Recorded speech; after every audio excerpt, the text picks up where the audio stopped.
तैयार रहिए। स्टार्ट।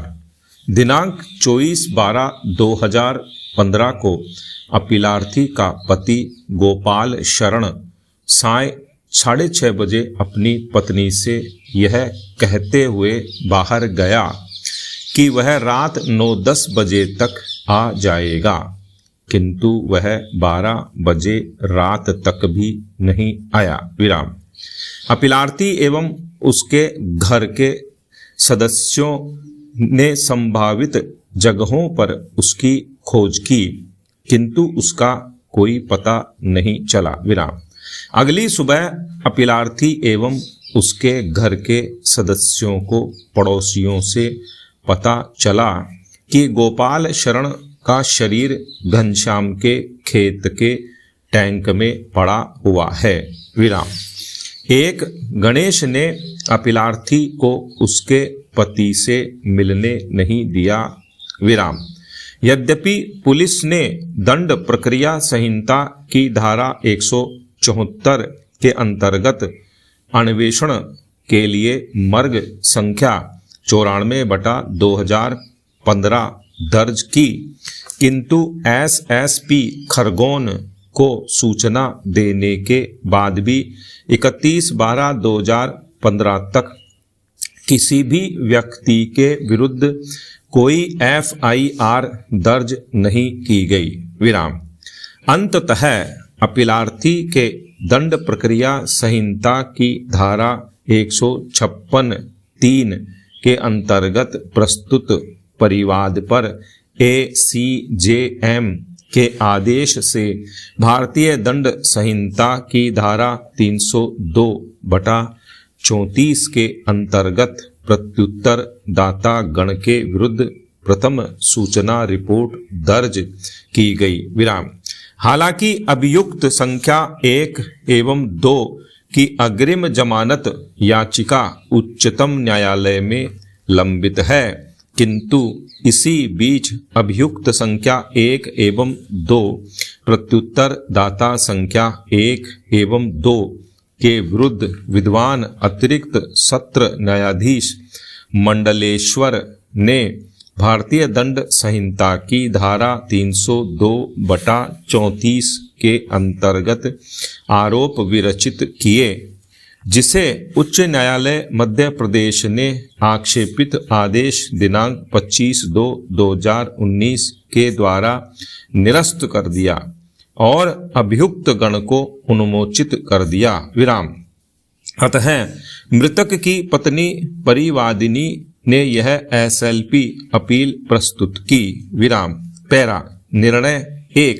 आरोप पत्र के अनुसार दिनांक 24/12/2015 को गोपाल शरण अभियुक्त घनश्याम और भगवान के साथ घनश्याम के फार्म पर ट्रैक्टर से खेत जोतने के लिए गया था, जहां तीनों ने एक साथ शराब पी। विराम। इसलिए गोपाल शरण अंतिम बार अभियुक्त संख्या 1 एवं 2 प्रत्युत्तर दाता गण के साथ देखा गया था। विराम।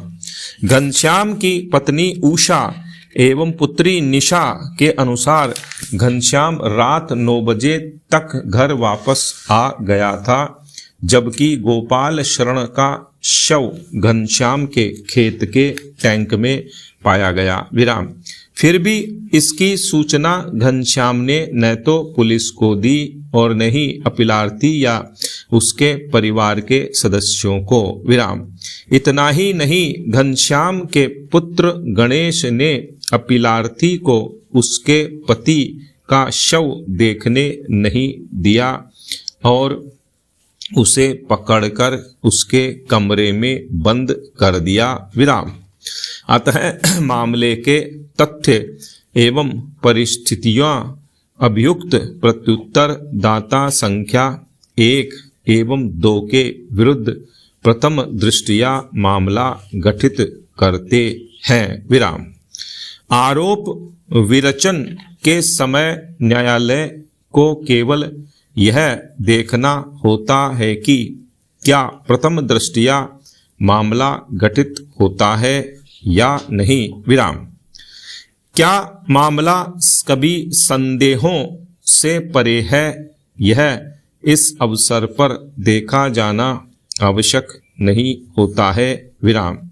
न्यायालय को केवल यही देखना पर्याप्त होता है कि क्या अभियुक्त के विरुद्ध कार्यवाही किए जाने के लिए पर्याप्त आधार हैं। विराम। पैरा 2। दंड प्रक्रिया संहिता 1973 का अध्याय 18 धारा 225, 237 सत्र न्यायालय के समक्ष विचारण से संबंधित है। विराम।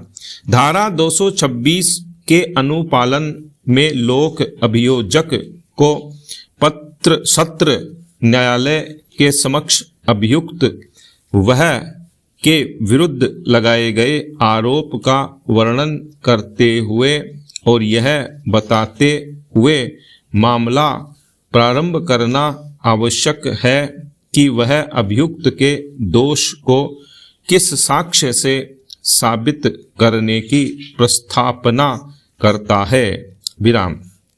तत्पश्चात न्यायालय धारा 227 के अंतर्गत या तो अभियुक्त को उन्मोचित कर देगा या धारा 228 के अंतर्गत अभियुक्त के विरुद्ध आरोप विरचित करके अभियोजन कार्यवाही को आगे बढ़ाएगा। विराम। धारा 227 एवं 228 के मूल प्रावधान निम्नवत हैं। पैरा। धारा 227 उन्मोचन। यदि मामले के अभिलेख और उसके साथ दी गई दस्तावेजों पर विचार कर लेने पर और इस निमित्त अभियुक्त और अभियोजन के निवेदन की सुनवाई कर लेने के पश्चात न्यायाधीश यह समझता है कि अभियुक्त के विरुद्ध कार्यवाही करने के लिए पर्याप्त आधार नहीं है तो वह अभियुक्त को उन्मोचित कर देगा और ऐसा करने के अपने कारणों को लेखबद्ध करेगा। विराम।